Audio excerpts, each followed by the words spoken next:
아,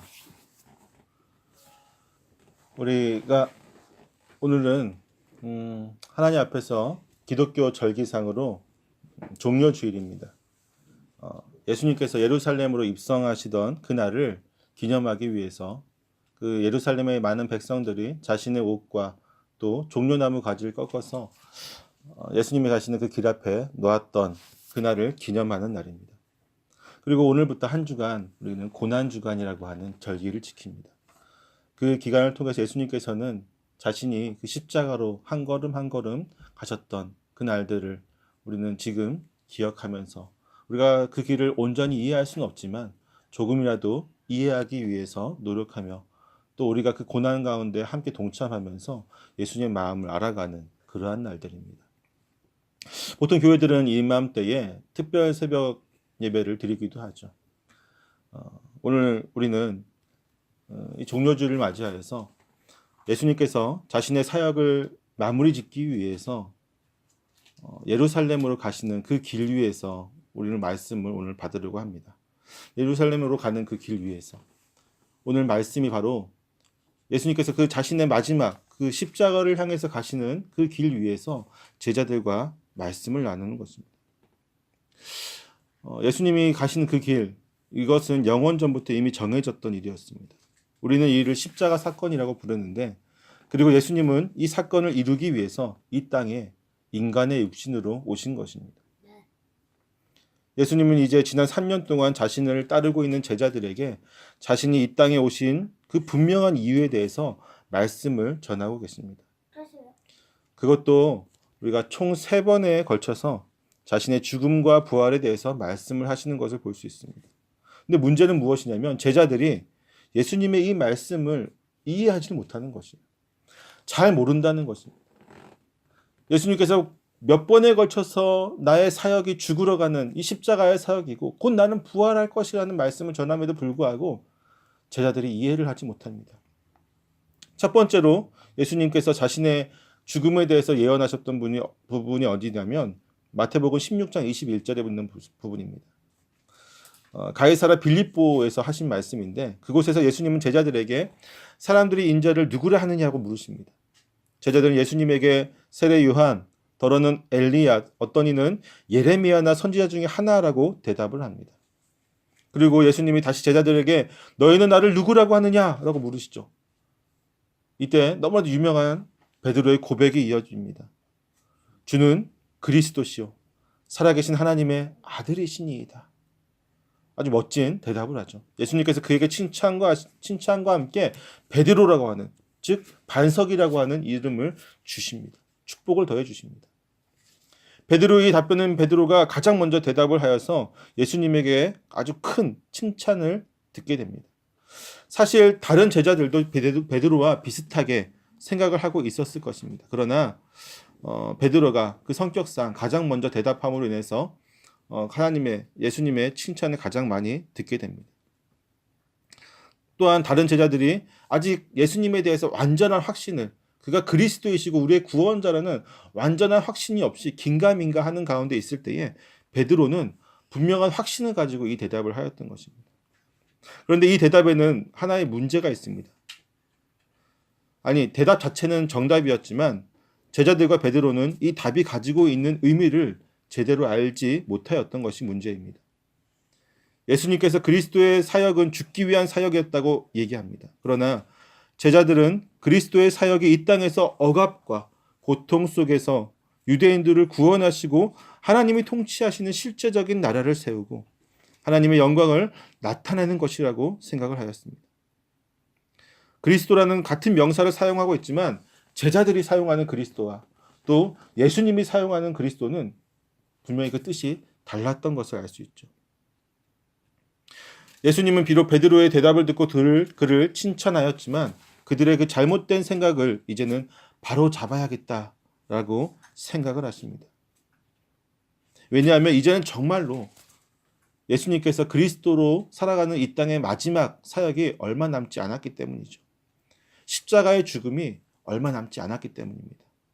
그래서 예수님은 베드로에게 그 칭찬을, 반석이라고 하는 베드로라고 하는 이름을 주시면서 칭찬을 하시면서 자신이 이제는 예루살렘으로 올라가서 고난을 받고 죽을 것과 제3일 후에 살아날 것에 대해서 분명하게 말씀을 전합니다. 그리고 방금 전까지 예수님에게 그 칭찬과 축복을 들었던 이 베드로는 이 말씀을 항변하죠. 주님, 그러시면 안 됩니다. 라고 항변을 합니다. 그러자 예수님께서 사탄아 물러가라. 너는 나를 넘어지게 하는 자로다 하면서 꾸짖으시게 됩니다. 이것이 바로 첫 번째 주님께서 자신의 죽음을 예언하신 부분입니다. 두 번째 예고는 어디서 이루어지냐면 마태복음 17장 22절과 23절에서 이루어집니다. 갈릴리 이 호수라고 하죠. 이곳에 도착하였을 때에 예수님은 다시 한번 제자들에게 자신이 죽음을 당하고 제3일에 살아날 것을 말씀하십니다. 그리고 이때 제자들의 반응이 매우 근심하고 있음을 볼 수 있습니다.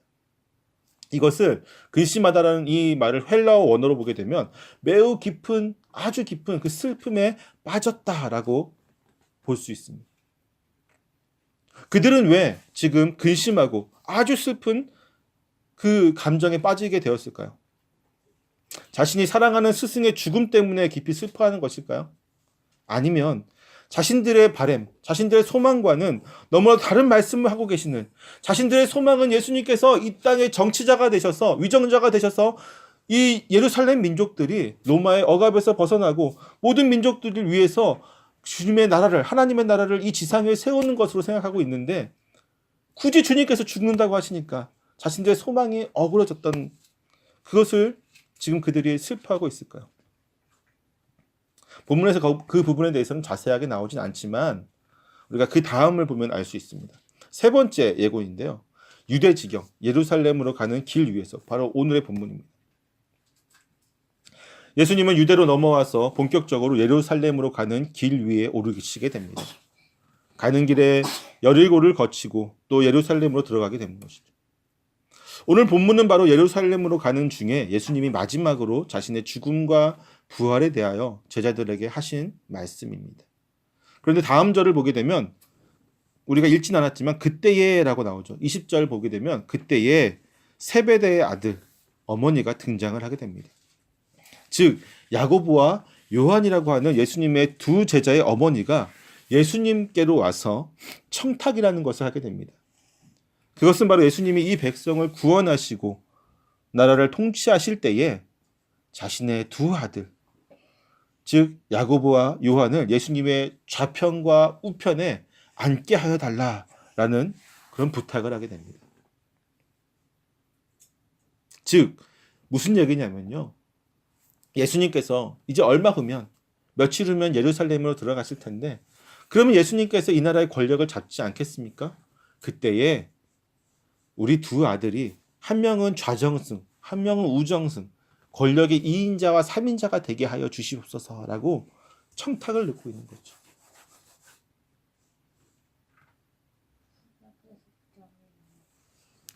이 말을 들은 예수님의 제자들의 반응이 아주 분명하게 드러납니다. 무엇이냐면 매우 크게 분노하고 있는 것을 볼 수 있습니다. 즉 제자들은 똑같은 소망을 품고 있었다는 것이에요. 예수님께서 이제 얼마 후면 들어가신다. 예루살렘으로 들어가실 때에 놀라운 일이 그 역사가 이루어질 것이고 우리는 예수님의 제자들이니까 우리는 그 권력이라고 하는 그 떡고물을 우리는 나누어 먹을 수 있을 것이라는 기대감에 부풀어 있는 것이죠. 예수님은 분명히 방금 전에 이 세베대의 어머니가 등장하기 방금 전에 내가 죽으러 간다. 내가 3일 후에 부활할 것이다. 라고 말씀했음에도 불구하고 그 방금 전에 들었던 말씀을 잊어먹고 여전히 그들의 마음은 부풀어 있어요.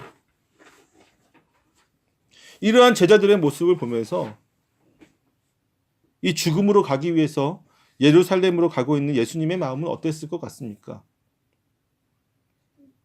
제가 예수님이라면 이 알아먹지 못하는 제자들을 보면서 그나마 3년 동안 자신을 가장 많이 따라다니고 매일매일 같이 밥을 먹고 같이 잠을 자고 자신의 말씀을 매일매일 들었던 이 제자들이 자신이 분명히 그리스도의 사역은 이러한 것이다라고 이야기했음에도 불구하고 여전히 자기들끼리만 권력을 탐하고 있는 그 모습을 보면서 만약에 제가 예수님이라면 매우 답답하고 안타까운 마음이 동시에 들었을 것이라는 생각이 듭니다. 아무리 자신의 진짜 사역이 죽는 것이며 그러나 3일 후에 다시 살아날 것이라고 말을 하여도 알아듣지 못하는 제자들의 모습을 보면서 너무나 큰 답답한 마음이, 또 그들이 자신이 죽은 이후에 얼마나 큰 절망에 빠질까 하면서 안타까워하는 마음이 들 것이라는 생각이 듭니다.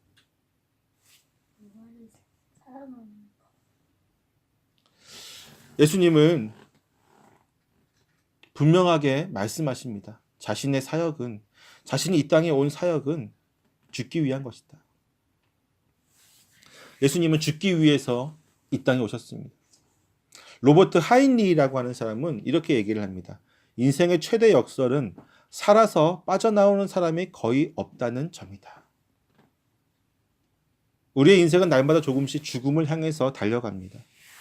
이것은 변하지 않는 진리입니다. 그러나 아이러니하게도 대부분의 사람들은 자신들이 지금 죽음으로 향해 가고 있다고 생각하고 있지 않다는 것이죠. 아주 나이 많은 노년의 사람들이 아니고서야 대부분의 사람들은 내가 지금 죽으러 간다고 하면 굉장히 화를 냅니다. 얼마 전에 제가 알고 있던 어떤 목사님이, 천안에 있던 목사님이신데, 그 목사님이 전도를 하다가 어떤 할머니를 만나셨어요. 할머니를 만나서 할머니한테 전도를 하는데, 할머니 이제 살 날도 얼마 남지 않으셨는데 교회 나와서 예수님이 구원받으세요라고 했다가 그 할머니에게 아주 큰 호통과 함께 혼이 나셨습니다. 그 이유가 뭘까요? 네, 맞아요. 내가 얼마 살지 않긴 뭘 얼마 살지 않아 하면서 나 아직도 오래 살 거야 하면서 아주 그 목사님은 호통을 내셨다고 해요. 어이가 없는 사람.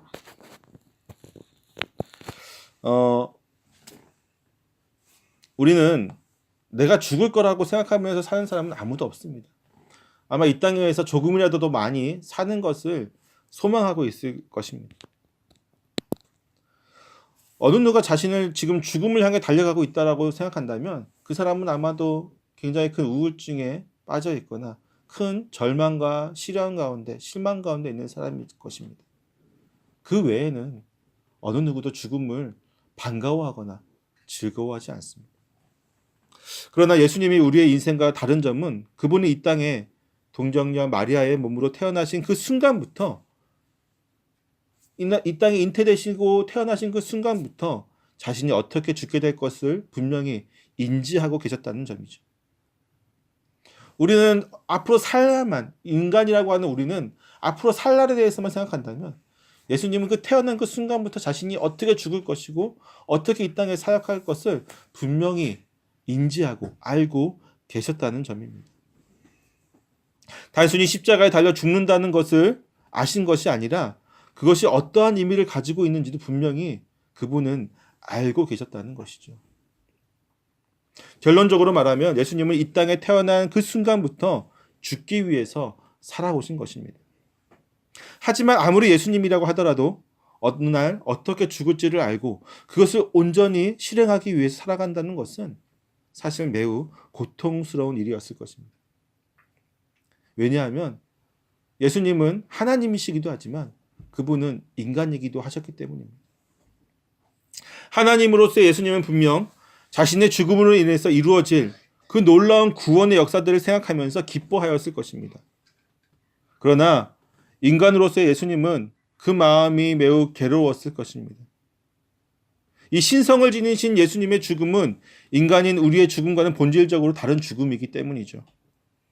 인간이면서 동시에 하나님이신 예수님이 겪게 될 그 고통은 감히 우리가 상상할 수도 없고 측량할 수도 없는 매우 큰 고통입니다. 이 고통에 대해서 영어로 된 성경에는 예수님께서 지옥에 내려갔다라고 표현하고 있습니다. 그만큼 큰 고통이었고 정말로 다시는 겪고 싶지 않은 그러한 고통이었습니다. 그러나 예수님은 이 모든 것을 잘 알고 있음에도 불구하고 자신의 죽음으로 이루어질 구원의 역사를 위해서 스스로 자원하여서 이 죽음의 길로 걸어가셨던 것이죠. 이러한 예수님의 모습을 슈바이처 박사는 묵시적 세계관에 빠진 망상가라고 표현하고 있습니다. 아프리카의 선교의 아버지, 아프리카 의료 선교의 아버지라고 불리는 이 슈바이처는 많은 사람들의 존경을 받는 사람이었지만 그가 믿고 있던 예수님은 누구였냐면 한낱 자신은 메시아라고 하는 이 정신적인 그런 망상에 빠진 망상가에 불과하였다라고 그는 이야기하고 있습니다. 여러분은 어떻게 생각하고 있습니까? 예수님은 정말로 슈바이처 박사의 말처럼 자신의 죽음으로 종말, 즉 천국과 심판이 임할 것이라고 생각한 한낱 망상가에 지나지 않을까요? 아니면 우리를 위해서 죽음을 자처하신 하나님 그분이실까요? 오늘날 수많은 그리스도인들이 예수 그리스도의 절대성을 의심하고 있습니다. 그분의 죽음을 단지 상징으로만 보는 사람들도 매우 많습니다. 소위 예수님을 믿고 교회에 나온다고 하는 사람들이 이러한 행태를 보면 우리 예수님은 어떠한 마음을 가지고 있을까요? 제자들과 비슷한 모습이 우리에게 지금 있지 않나 하는 생각을 하게 됩니다. 이제 예수님은 예루살렘을 향한 마지막 걸음을 옮기고 계십니다. 이제 얼마 후면 그분은 진짜로 육체적인 고통 가운데 죽음을 맞이하게 됩니다. 만약 여러분이 어느 날 정기검진을 받은 후에 그 결과를 보기 위해서 의사를 만났는데 그 의사가 여러분에게 몇 날, 며칠, 몇 분에 당신이 죽을 것입니다 라고 하였다면 당신의 삶이 딱 정해져 있고 그만큼만 살 거라고 이야기한다면 여러분은 담담하게 그 말을 받아들이시겠습니까? 아니면 현실을 부정하겠습니까? 하물며 예수님은 태어나신 그 순간부터 이 죽음의 때를 인지하고서 지금까지 살아오셨습니다. 그리고 그 결말이 이제 얼마 남지 않았습니다. 예수님께서 제자들에게 3번에 걸쳐서 자신의 죽음과 부활에 대하여 말씀하신 것은 제자들이 그리스도의 사역을 바르게 알도록 하기 위해서였습니다. 그러나 어쩌면 조금은 흔들리는 자신의 마음을 다잡기 위한 행동이었을지도 모릅니다. 왜냐하면 베드로가 예수님의 말씀을 부인하는 과정에서 예수님은 베드로에게 사탄아 물러가라 너는 나를 넘어지게 하는 자도라 하고 고백하고 있기 때문이죠. 우리는 은연중에 예수님이 이 땅에 오신 고통과 십자가에서의 최후의 고통을 가볍게 생각하는 경향이 있습니다.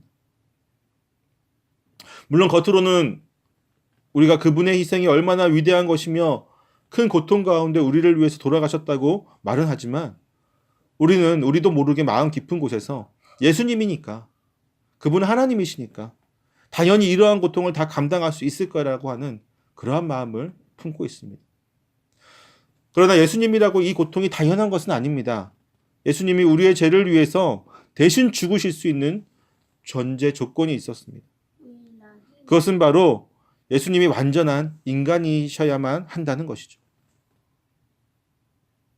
이단들이 말하는 인간의 형체를 가지고 있는 신이라거나 인간보다 위대한 존재가 아니라 우리와 똑같은 형질을 지니신, 우리와 똑같은 성품과 우리와 똑같은 형태를 지니신 완전한 인간이셨다는 겁니다.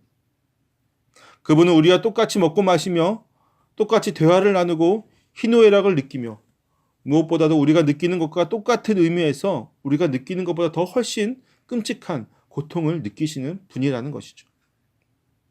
단지 예수님은 완전한 인간의 모습을 가지고 있었지만 또한 동시에 신성을 가지고 계셨다는 것, 그 차이밖에 없는 것입니다. 그러나 이 신성이 예수님의 고통을 감해주지는 않습니다.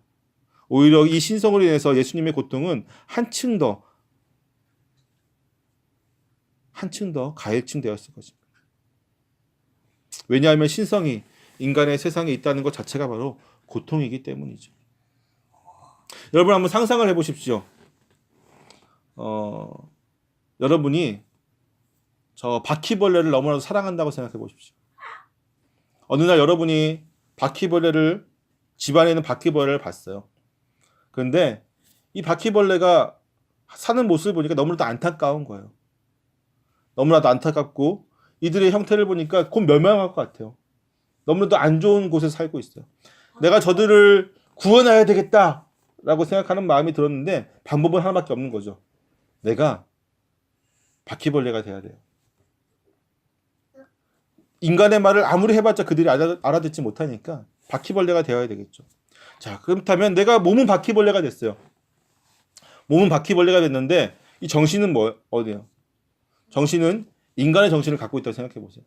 바퀴벌레들과 같이 이야기하고 같이 만지고 같이 먹을 것을 먹고 그들이 다니는 그 더러운 길로 다니면서 그 썩은 음식들을 먹을 때 어떨 것 같아요?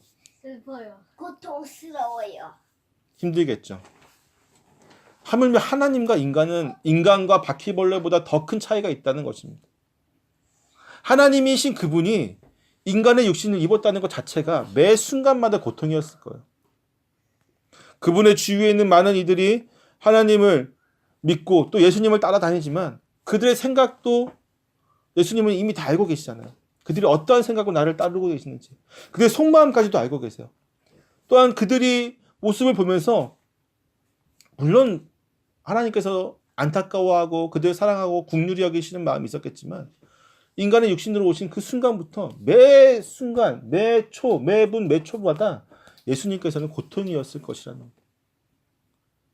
예수님께서는 모든 것이 고통이었어요. 30년 내내 고통이셨을 것입니다. 그리고 그 절정이 바로 십자가라는 것이죠.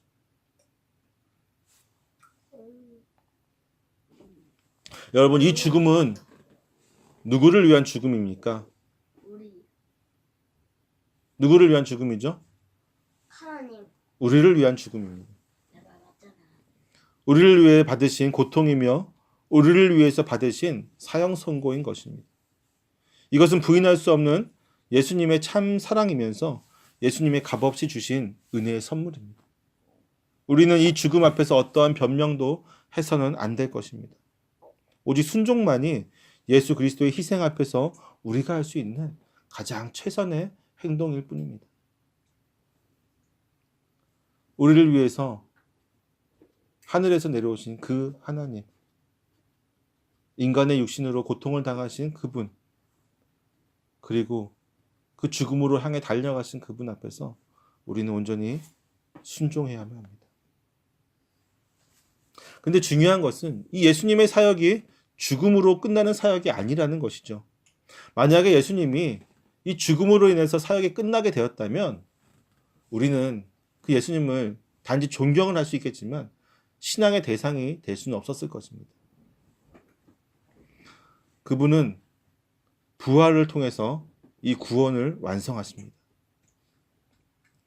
그분이 우리의 죄를 대속하여 구원의 길을 열기 위해서 죽음으로 가셨다면 부활은 우리에게 부활의 신앙과 또한 계속해서 우리를 위해 중보하시는 예수 그리스도의 사역과 또 그분이 다시 오심을 그래서 이 세상을 온전히 심판하실 것을 우리가 믿음으로 알게 하기 위해서 그분은 부활하신 것이죠. 그러나 예루살렘으로 가는 길 가운데서 제자들은 그분의 부활에 관해서는 아무런 관심을 두고 있지 못함을 보고 있습니다. 만약 제자들이 예수님의 부활을 제대로 인지하고 있었다면, 알고 있었다면 그들은 그렇게 슬퍼하거나 또한 실망하지 않았을 것입니다. 아니, 예수님 죽음 이후에 그렇게 뿔뿔이 흩어지지도 않았을 것입니다. 예수님은 제자들이 이것을 깨닫기를 원하셨지만 끝내 제자들은 이 부활을 제대로 알지 못하였습니다.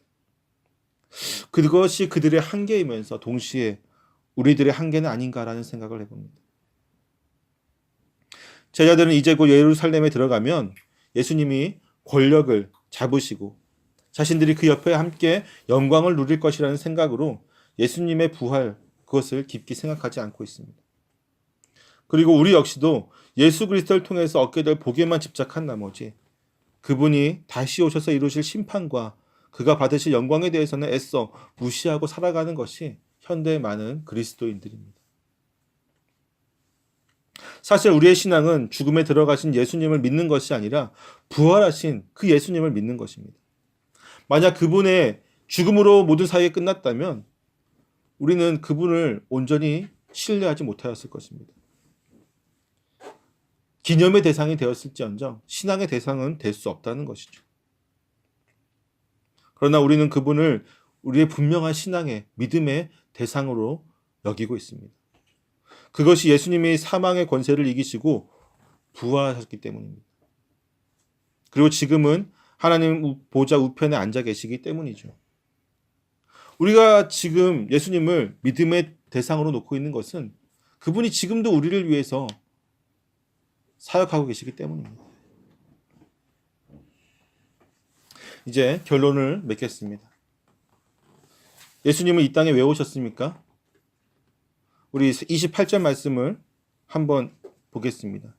28절 말씀 보면 예수님께서 분명히 내가 이 땅에 오신 이유를 설명해 주고 계시죠. 같이 읽습니다. 28절 시작. 인자가 온 것은 섬김을 받으려 함이 아니라 도리어 섬기려 하고 자기 목숨을 많은 사람의 대속물로 주려 함이니라. 아멘. 예수님이 이 땅에 오신 것은 첫째는 섬기기 위한 것이라고 얘기합니다. 두 번째는 자신을 대속물로 삼기 위해서였다라고 말하고 있습니다. 이것을 진정으로 깨닫지 못한다면 우리의 신앙은 쭉정이 신앙밖에 될 수가 없습니다. 알맹이가 없는 쭉정이 같은 믿음이 우리를 이 땅 위에서 세상 사람들에게 비난받는 그리스도인으로 만들고 있지는 않은지 한번 생각해 봐야 될 것입니다. 우리는 예수님을 통해서 이루어질 영광만 바라본 나머지 우리에게 주어질 그 사명에 대해서는 잃어가고 또 잊혀가고 또 애써 무시하며 살아가고 있습니다. 사랑하는 성도 여러분, 한 주간 우리는 고난 주간이 우리에게 다가왔습니다. 예수님의 고통이 얼마나 크고 거룩한 것인지를 다시 한번 생각하면서 그분의 가르침과 그 모습을 본받기 위해서 또 열심히 살아가는 저와 여러분 되시기를 축원합니다. 무엇보다도 예수님은 단순히 우리에게 복을 주시는 분이 아니라 우리를 구원하기 위해서 그 끔찍한 고통을 당하셨던 분이라는 것을 다시 한번 기억하면서 그가 나를 얼마나 사랑하셨는지를 한 주간 정말로 느끼면서 살아가는 저와 여러분 되시기를 축원합니다. 아멘. 더불어서 정말로 그분을 통해서 우리가 살아갈 때에 그분이 사망의 권세를 이기시고 승리하셨던 것처럼 우리의 모든 고난도 우리의 모든 힘들고 어려운 일도 승리할 것을 믿으며 주 앞에 나아갈 수 있도록 그러한 신앙을 가지시기를 소망합니다. 아멘. 기도하겠습니다.